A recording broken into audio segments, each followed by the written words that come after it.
So today I want to talk to you about one of my strategies. So we've had such great feedback from last week when I was going through my strategies. Number 1, 2, 3 strategies. One is develop a site, only developing one site this for next year. Number 2 was buy a self-storage facility. And number 3 was container storage. Why container storage? It's so good because the rent, the rates are very, the capital expenditure is very, very low. The risk is very, very low. Where if you open up, say, like, for example, a 20,000 square foot facility, you're talking 600 grand just on fit outs, at least 600 grand to put mezzanine flooring and you're talking at least 600 grand. But not only that, you're talking a cash flow deficit as well, because you've probably got, I don't know, over £100,000 of rent, and then you've got the rates of £50,000, so there's £150,000 in the first year, and you've got nobody coming in straight away, or very, very few people. So you've got a deficit, a cash flow deficit of people coming in, no revenue, and big expenses, 150 grand minimum just on rent and rates. And you've got all the capital expenditure as well, 600 grand to fit it out.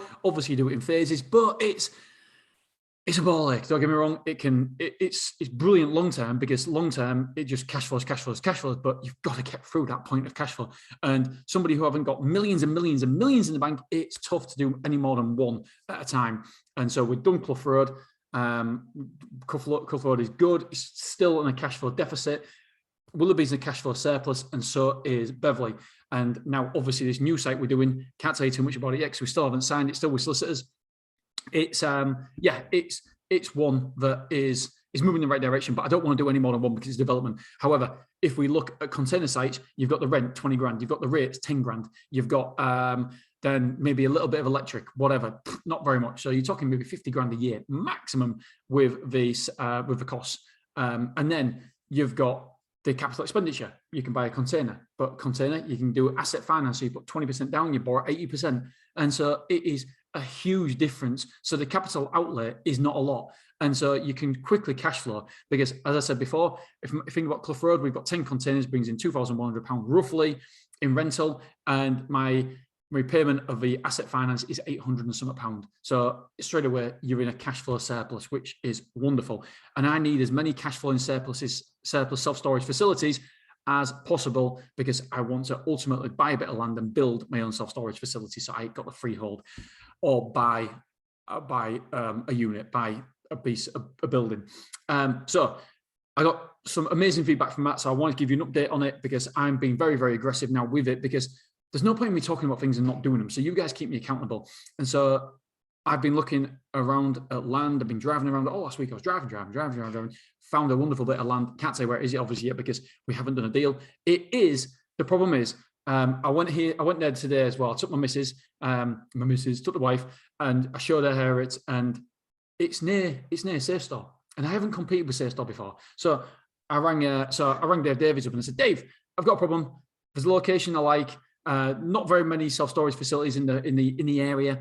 I think we can do well here. The other container sites are doing well. They're about 15, 20 minutes away, but it's not very far in mileage, but it's far enough to not compete with me. I know I'm not going to get much per square foot. I've only based it on £10 per square foot.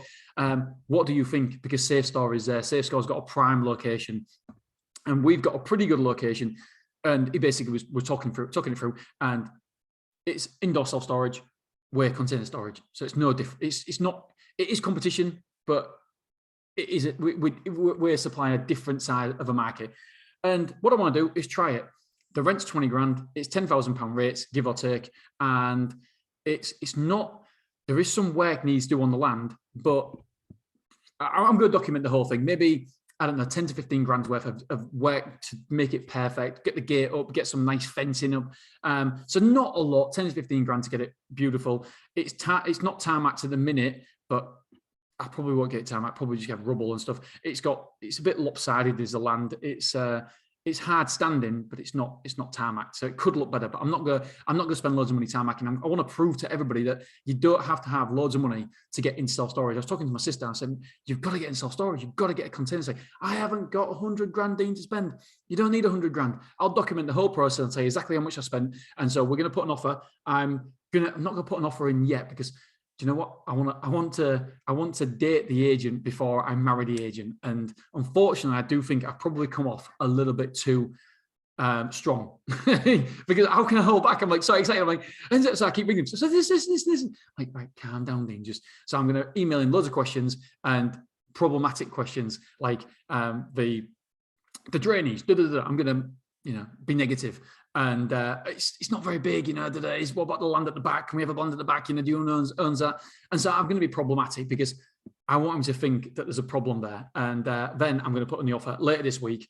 And I've got to be careful because I don't want to play too hard to get, because somebody else could swoop and marry my wife. And I don't want that to happen for landed, by the way, with my wife.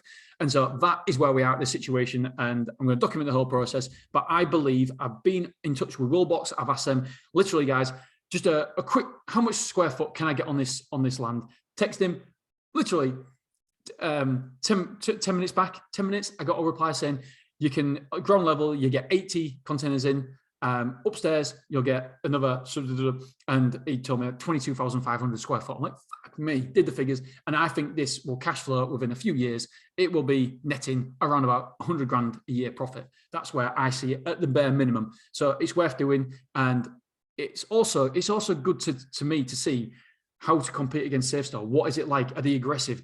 Will they be doing price wars against me? But it's hard to do that against a container site.